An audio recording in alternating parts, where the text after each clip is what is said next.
আসসালামু আলাইকুম রাহমাতুল্লাহ ওয়া পরম করুণাময় আল্লাহর নামে শুরু করছি, যিনি আমাদেরকে সৃষ্টি করেছেন। Voice of Abdullah official channel থেকে আবদুল্লাহ বলতেছি। পৃথিবীর যেখান থেকে আমার চ্যানেলে যুক্ত হয়েছেন সবাইকে স্বাগতম। 2024 সালে 5ই আগস্ট যেভাবে বাংলাদেশে যে জঙ্গি হামলা এবং পাকিস্তানি বাহিনীর মতো বাংলাদেশকে যেভাবে একটি ধ্বংস করা হয়েছে এবং একটি খুব সুন্দর পরিস্থিতি উপর ভিত্তি করে বাংলাদেশ সরকার আওয়ামী লীগ যেভাবে 17 বছর দেশ পরিচালনা করেছিলেন, সেই ধারাবাহিকতায় যে বাংলাদেশে কোটা সংস্কার থেকে শুরু করে আজ পর্যন্ত আসিয়া কোটাভিত্তিক শুরু করে দেশ যেভাবে দর্শন করা হচ্ছে, দেশের মানুষকে যেভাবে দর্শন করা হচ্ছে, আসিয়াকে দর্শন করা হয়েছে, সেই আসিয়া আমাদের মাঝে আর নেই।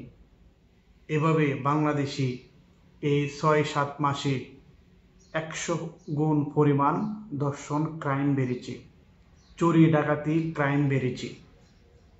মব জাস্টিস 24 ঘন্টায় একটি প্রতিনিয়ত মানুষ শিকার হচ্ছে। সরকারি প্রশাসনে যারা চাকরি করছেন, সিকিউরিটি গার্ড থেকে নিয়ে মন্ত্রণালয় পর্যন্ত মানুষ মব জাস্টিস শিকার হচ্ছেন। একের পর এক যে পরিস্থিতি মানুষের উপর দিয়ে যাচ্ছে, সেটিও আজ অনেক বর্ণনা দেওয়া মানুষের মধ্যে খুবই কঠিন হয়ে দাঁড়িয়েছে। 7 মিনিটের আলটিমেটাম দেওয়া হচ্ছে রাস্তা ক্লিয়ার করার জন্য। সেনাবাহিনী বলছে আপনাদেরকে 7 মিনিট সময় দেওয়া হলো। আপনি যাকে 7 মিনিট সময় দিচ্ছেন আর যারা 7 মিনিট সময় নিচ্ছি, তারা কোন পরিবেশে মানুষের সাথে মানুষের যে মব জাস্টিস শুরু হচ্ছে, এটি কিসের ভিত্তিতে? মানুষ কি চায়? একের পর এক আন্দোলন শুরু করে দেশের প্রত্যেকটি কানায় কানায় যেভাবে ধ্বংসস্তূপ তৈরি করা হচ্ছে, আর কতদিন আমাদের বাংলাদেশ এভাবে চলতেই থাকবে? সেটি শেষ কোথায়? মব জাস্টিস এমনভাবে প্রতিনিয়ত বাংলাদেশে বেরিয়ে চলেছে, সেটি শেষ কোথায়? বাংলাদেশের এই যে একটি স্বাধীনতার নামে যে পরিবেশ সৃষ্টি হচ্ছে, আজ বাংলাদেশের মানুষ সবাই বলেছিল, এখনও বলছেন যে শেখ হাসিনা সরকার স্বৈরা শাসক, ফ্যাসিস্ট, এবং বঙ্গবন্ধু শেখ মুজিবুর রহমানকেও আপনারা এই প্রতিনিয়তই বলে আসছেন যে বাক স্বাধীনতায় কায়েম করতে চেয়েছিল এই শেখ মুজিবুর রহমান। আসলে কি কথাটি সত্যি? আজ এটি প্রমাণ হচ্ছে বাংলাদেশের যে প্রতিনিয়ত এই 7 মাসে 8 মাসে যে জিনিসগুলো প্রমাণ হচ্ছে, না, এটিকে আমি কখনোই সমর্থন করি না যে বাংলাদেশ বাক স্বাধীনতায় প্রতিষ্ঠিত হয়েছিল বঙ্গবন্ধু শেখ মুজিবুর রহমানের আমলে। তার ধারাবাহিকতায় মাননীয় শেখ হাসিনাও তিনিও বাক স্বাধীনতা কায়েম করতে চেয়েছিলেন, এটিও একটি ভুল ধারণা এবং মানুষের মধ্যে একটি ব্লাড কানেকশন নষ্ট করে দিয়ে, মানুষকে উস্কিয়ে দিয়ে এই সাজানো একটি দেশকে ধ্বংস করে দেওয়া হয়েছে। এমনভাবে ধ্বংস করে দেওয়া হচ্ছে, মানুষকে ব্যবহার করে, সেটির ভাষা আমি আজ আপনাদের প্রকাশ করতে নিজেও দ্বিধাদ্বন্দ্ব হচ্ছে। একের পর এক যেভাবে দেশের যে ধ্বংসস্তূপ তৈরি করা হচ্ছে, এটি শেষ কোথায়? বাংলাদেশে যে লুটপাট শুরু হচ্ছে, এই লুটপাট এবং যে দর্শন হচ্ছে, সেটির জন্য আজ যে পরিবেশ তৈরি হচ্ছে, এই অন্তর্বর্তীকালীন অবৈধ সরকার ব্যর্থ হচ্ছে এবং বাংলাদেশের রাজনীতিবিদ যারা আছে বাংলাদেশে, সবাই এই মেটিকুলার পদ্ধতি ব্যবহার করে দর্শন বাড়িয়ে দেওয়া হচ্ছে, লুটপাট বাড়িয়ে দেওয়া হচ্ছে। দেশে একের পর এক মেটিকুলাস ডিজাইন উপর ভিত্তি করে এই দেশকে ধ্বংস করে দেওয়া হয়েছে। এখনই সময় আমাদের শেখ হাসিনা চলে আসবেন।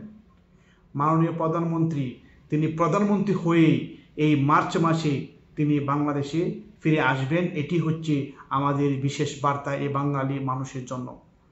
এই 7 মাসে 8 মাসে যে পরিবেশ সৃষ্টি করা হয়েছে, মাননীয় শেখ হাসিনা সেই সিদ্ধান্তকে তিনি আর যে একটি পরিবেশ, সেই পরিবেশকে আমাদেরকে রক্ষা করার জন্য তিনি আমাদের মাঝে এই লক্ষ কোটি জনতা ফুলের শুভেচ্ছা দিয়ে মাননীয় শেখ হাসিনাকে এই মার্চ মাসেই ওনাকে গ্রহণ করা হবে। উনি আমাদের মাঝে ফিরে আসবেন। দেখবেন এই বাংলাদেশ একটি অত্যন্ত নিখুঁত এবং শান্তশিষ্ট হয়ে যাবে।